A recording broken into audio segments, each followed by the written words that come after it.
एक जमाने की बात है। मंगपुरम नाम का एक छोटा सा गांव था।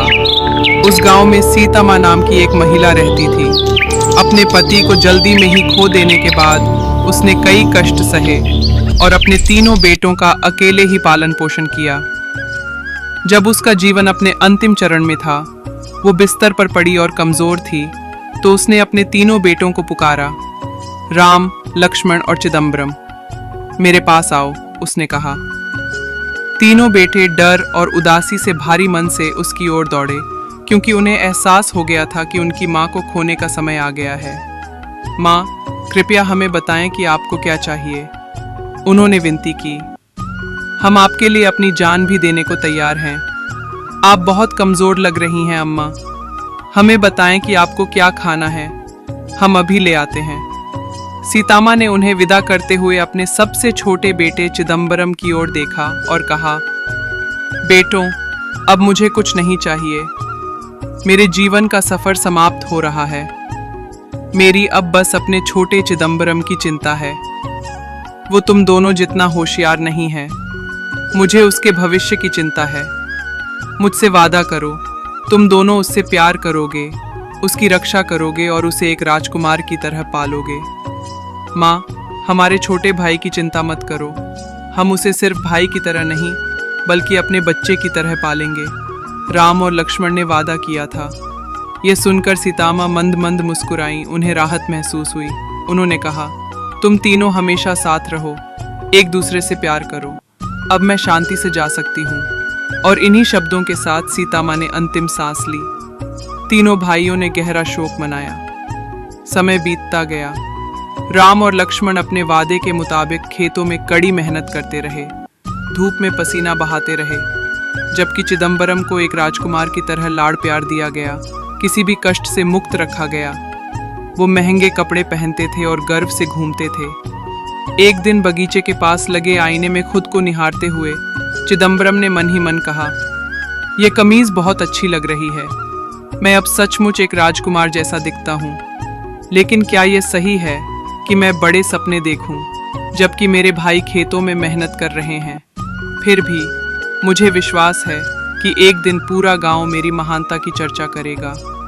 इस बीच राम और लक्ष्मण खेतों में कड़ी मेहनत करने के बाद एक पेड़ के नीचे बैठकर पसीना पोंछ रहे थे।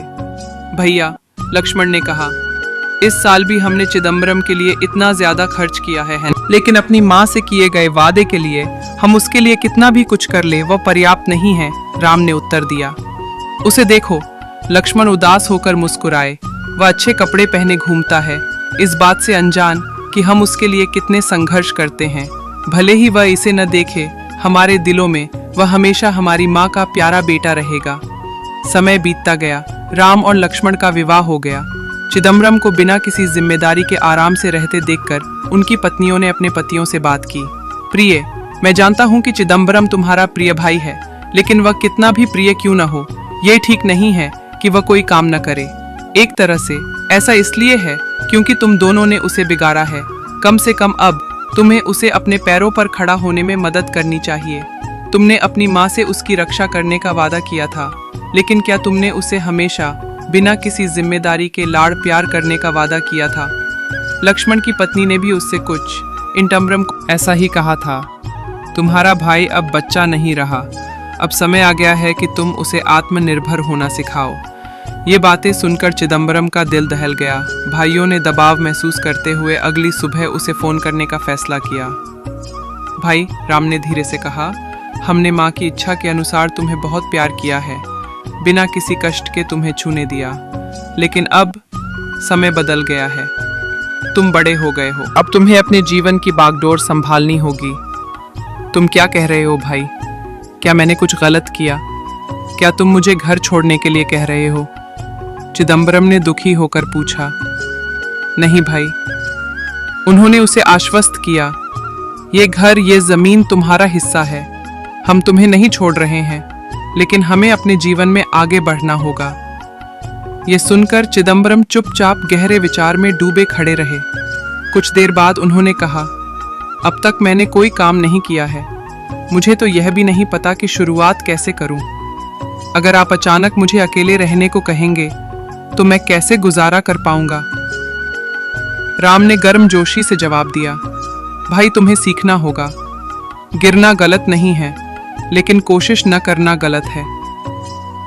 लक्ष्मण ने आगे कहा, हमारा तुम्हारे प्रति प्रेम कम नहीं हुआ है, लेकिन हमें एहसास है कि तुम्हारी जरूरत से ज्यादा रक्षा करके हम तुम्हें कमजोर कर रहे हैं। अब अपने पैरों पर खड़े हो जाओ।